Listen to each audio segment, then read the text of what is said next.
ధూమపానం, మద్యపానం ఆరోగ్యానికి హానికరం మరియు క్యాన్సర్కి కారకం. ఇది కథ కాదు, కథలా అనిపించే జీవితం. జనం కోసం, రేపటి తరం కోసం ఆరాటపడే ఒక మనిషి ఆశయం. జనసేన తొలి అడుగుల్లో, పసిపాప నవ్వుల్లో, సామాన్యుడి కష్టంలో కనిపించే వినోద్ రాయలకి ఈ చిత్రం అంకితం. జై జనసేన.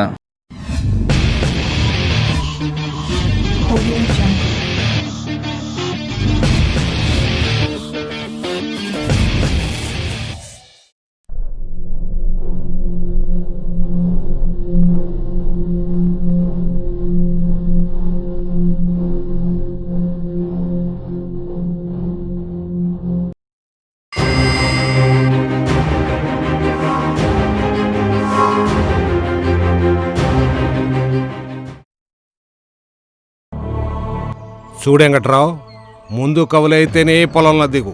ఇందులో మొహాటం ఏమీ లేదు. ఈ సంవత్సరం కవులు పెరిగినాయి బాబాయ్. అట్టకంటి అట్టగా బాబు. రోజు తాగే సిగరెట్ రేట్లే పెరుగుతుంటే సంవత్సరానికి ఒకసారి ఇచ్చే కవుళ్ళు పెరగవా? బాబాయ్, ఇక్కడ ఏం దొరకవు. మన దగ్గర అన్నీ దొరుకుతాయి, కాకపోతే కొంచెం రేట్ ఎక్కువ అంతే. మనమైతే నీళ్లు తాగైనా బతకగలం కానీ పంట పండాలంటే బలం కావాల్సిందేగా.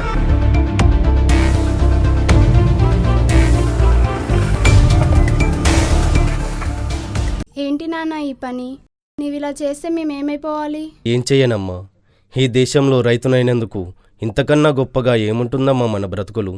తీసుకున్న కౌలు భూమిలో పండించిన పంట చేతికి రాలేకపాయే, అప్పు చేసుకున్న విత్తనాలు నకిలీ అయిపాయే, పండిన కొద్ది పంటకు గిట్టుబాటు ధర మార్కెట్లో రాకపాయే. చేసిన అప్పులు ఎలా తీర్చాలి, నీ పెళ్లి ఎలా చేయాలి తల్లి? బిడ్డ, మన బ్రతుకు ఎలా సాగేదమ్మా? మన గురించి ఆలోచించేదెవరమ్మా? మన కోసం వచ్చేవాళ్ళున్నారు. మన కష్టాలను తన కష్టాలుగా భావించి మన వెన్నంటే నిలబడేవాడు ఒకడున్నాడు నాన్న. జనం కోసం పోరాడుతూ జనంలో నుంచి పుట్టిన నాయకుడు మన పవన్ కళ్యాణ్ సార్. తన ఆధ్వర్యంలో పెట్టిన జనసేన పార్టీ మన ఊరి అధ్యక్షుడు వినోద్ రాయర్ సార్కి మన బాధను చెప్పుకుందాం నాన్న.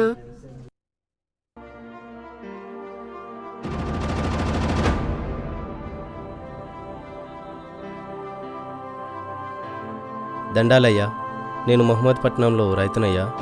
పంట పండిద్దామని భూమిని కౌలుకి తీసుకున్నానయ్యా. భూమిని నమ్మిన్నయ్యా, విత్తనాన్ని నమ్మిన్నయ్యా, శ్రమను నమ్మిన్నయ్యా. తెలిసి తెలియక కొన్న విత్తనాలు నకిలీ అయిపాయే, పండిన పంట చేతికి రాలేకపాయే.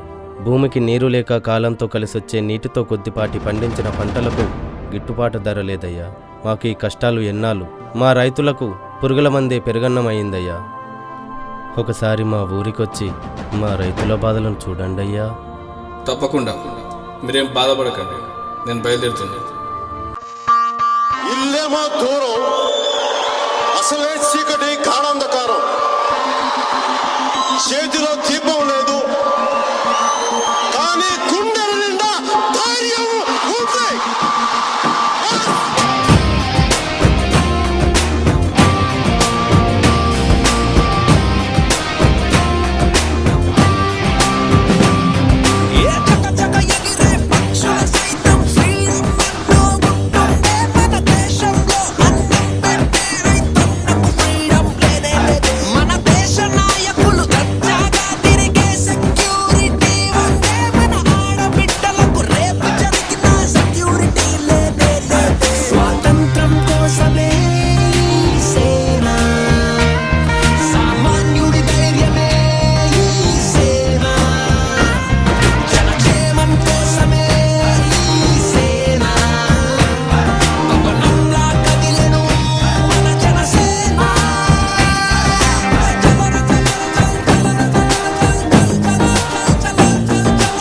ఇలాంటి పరిస్థితి ఎలా వచ్చిందమ్మా? నేను అనాథనన్నయ్య.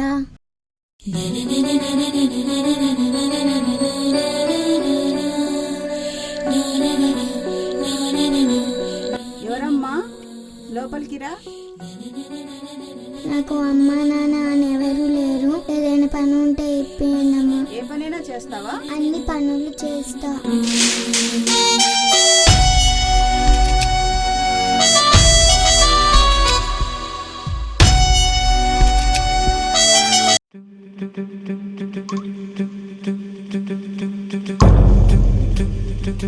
అమ్మా, ఎవరమ్మా అమ్మాయి? అమ్మాయి? ఆ అమ్మాయికి ఎవరు లేరట, అందుకే పనిలో ఉండమని చెప్పాను. అమ్మ, ఇలాంటి చిన్నపిల్లల్ని పనిలో పెట్టుకుంటే చట్టరీత్యా నేరం అవుతుంది. పోలీసులు వదిలేసి మన మీద కేసు పెడతారమ్మా.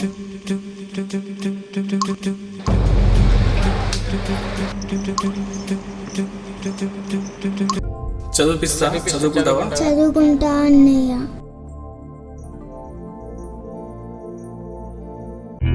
అవినీతి సమసేన వెలిసేన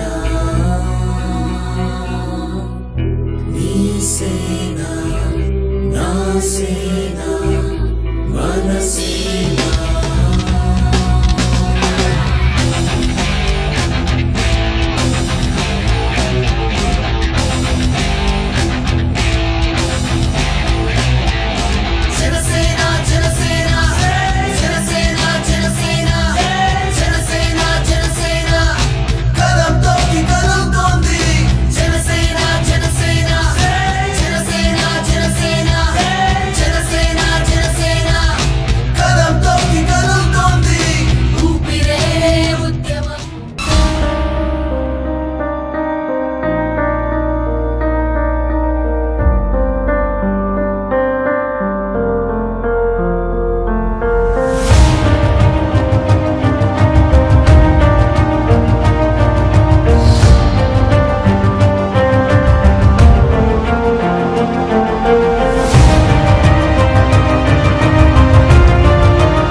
మీరేం బాధపడకండి,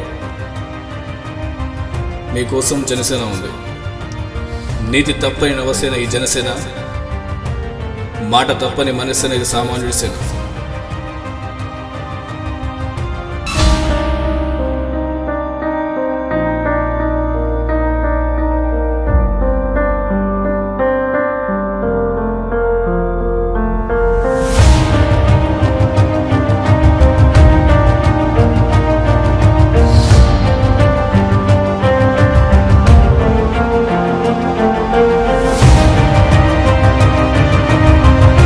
అరే మామ, ఐపీఎల్ మ్యాచ్ గెలిచిందిరా సన్ రైజర్స్. మన 10,000 మనకు వచ్చేసినాయిరా. ఏమ్రా, ఇద్దరు ముఖాలు సునామీలో కొట్టుకుపోయినట్టు పెట్టుకున్నారు. అసలు ఏమైందిరా చెప్పు, ఇంత సైలెన్స్ ఎందుకు?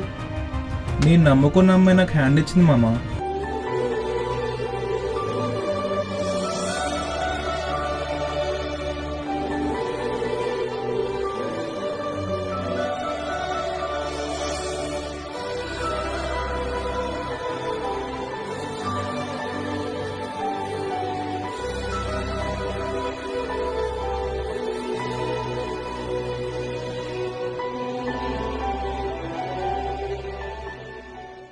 లైట్ తీసుకో మామ.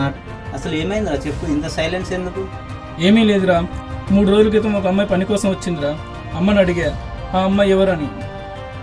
చిన్నపిల్లలను పనిలో పెట్టుకుంది. చిన్నపిల్లలను పనిలో పెట్టుకుంటే చట్టరీత్యా నేరం అవుతుందని అమ్మకు చెప్పాను. పోలీసులో కేసు అని మాట్లాడుతుంటే ఆ అమ్మాయి విని భయపడి పారిపోయిందిరా.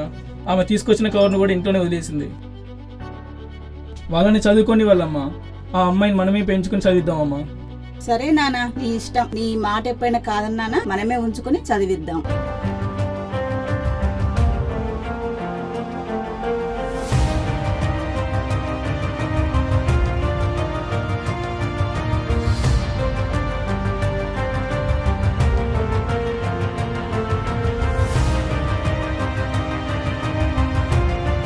సార్, ఈ అమ్మాయిని ఎక్కడైనా చూసారా?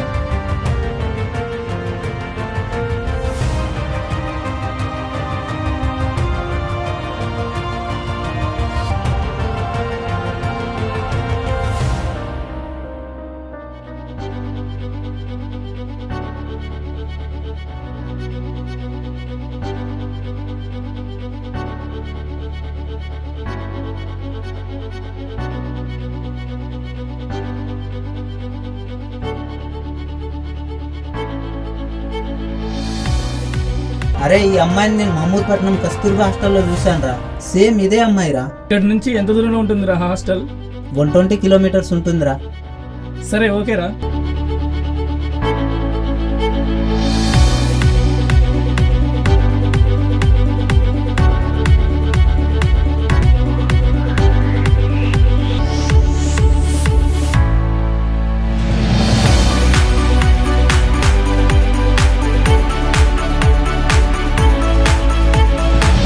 కావాలి?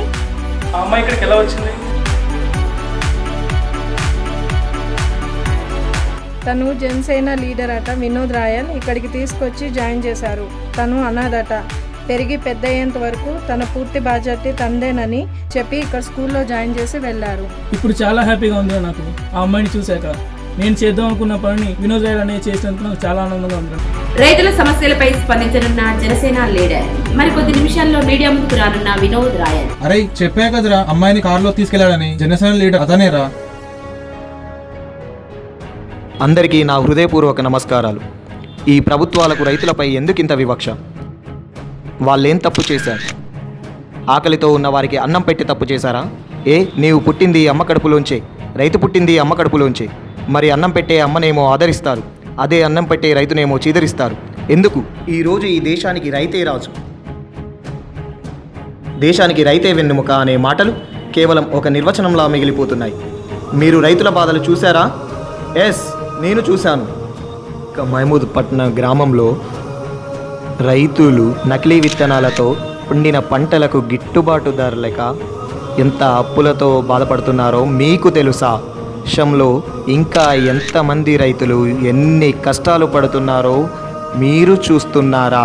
రైతులు ఎండనక వాననక నానా కష్టాలు పడి చెమటూడ్చి కడుపుకు అన్నం కంటికి కునుకులేక రాత్రింబవళ్ళు కష్టపడి పండించిన పంటకు మార్కెట్లో అమ్మితే గిట్టుబాటు ధర లేకపాయే. మరి రైతు ఏమి తిని బతకాలి సార్? ఉదాహరణకు ఒక మిర్చి పంటను తీసుకుంటే క్వింటాకి 12,000 ఉండే మిర్చి ఈరోజు ఒక క్వింటా 4,000 చొప్పున ప్రైవేటు వ్యాపారులు కొంటున్నారు. మరి రైతులకు మిగిలేదేంటి సార్? చివరికి అప్పే సార్. చూడండి, అప్పుల బాధతో రైతు ఆత్మహత్య, కూతురి పెళ్లి చేయలేని పరిస్థితుల్లో మరో రైతు ఆత్మహత్య, మార్కెట్లో ధర లేక ఇంకో రైతు ఆత్మహత్య. ఇదేమైనా ప్రభుత్వాలకు న్యాయమా సార్? పాపం రైతులు సార్. రైతుకు ప్రతి అడుగులోనూ మోసగాళ్ళనే ముళ్ళ రక్తం రుచి చూడడానికి సిద్ధంగా ఉంటారు. విత్తు మోసం, వ్యవసాయ పరికరాల్లో మోసం, ఎరువు మోసం, గిట్టుబాటు ధరల్లో మోసం, తూనిక కొలతల్లో మోసం, లెక్కల్లో మోసం. కానీ మోసాల నుండి రైతులకు, కష్టాల నుండి విముక్తి కోసం ఈ పురుగుల మందే బాగా పనిచేస్తుంది. ఇన్ని తట్టుకొని ఎలా బతుకుతారండి రైతులు? రైతులు ఆత్మహత్య చేసుకున్నప్పుడు ప్రభుత్వాలు ఏ రోజైనా పట్టించుకోలేదు. ఎందుకంటే చనిపోయింది రైతే కదా. ఓపెనింగ్ ప్రోగ్రామ్కి టైం అవుతుంది, వెళ్దామా సార్? లేదయ్యా, ఈరోజు ప్రోగ్రామ్స్ అన్ని క్యాన్సిల్ చేసేయండి. అతను మాట్లాడే విధానం, రైతులు పడే కష్టం, ఆవేదన మనసుకు అత్తుకునే విధంగా మాట్లాడుతున్నాడు. ఎవరో తయారు చేసిన వస్తువుకి ధర చెప్పి ధైర్యంగా అమ్ముకుంటున్నారు. అదే రైతు కష్టపడి పండించిన పంటకు మాత్రం ధర చెప్పుకునే హక్కు లేదు. ఎందుకు? నేలను నాశనం చేసేవాడు పైకి ఎదిగిపోతున్నాడు, అదే నేలను నమ్ముకున్నవాడు మట్టిలో కలిసిపోతున్నాడు. నేను ప్రశ్నిస్తున్నాను ఈ ప్రభుత్వాలని, రైతులు పండించిన పంటలకు మద్దతు ధర ప్రకటించాలని. రైతులు లేకుంటే పట్నాలు, ప్రపంచాలే లేవు. ఈ ప్రశ్నకి జవాబు ఇవ్వకపోతే ఈరోజు ప్రశ్నించిన వారే రేపు జవాబిచ్చేవారవుతారు. వెంటనే అతనితో మాట్లాడాలి, లైన్లో పెట్టు.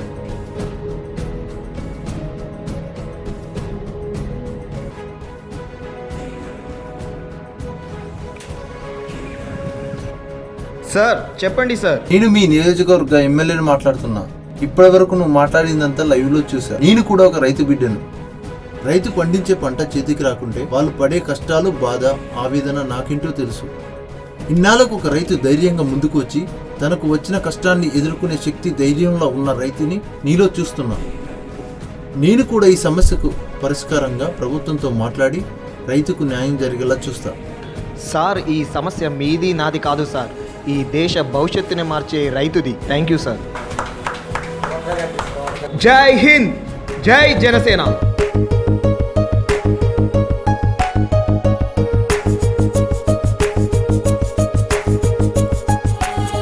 నల్లని రేగడి నాగలి కర్రు నవ్వింది వేళ, ఏండ్ల తరబడి ఎండిన తుమ్మకు ఏరే మొలిసేనా.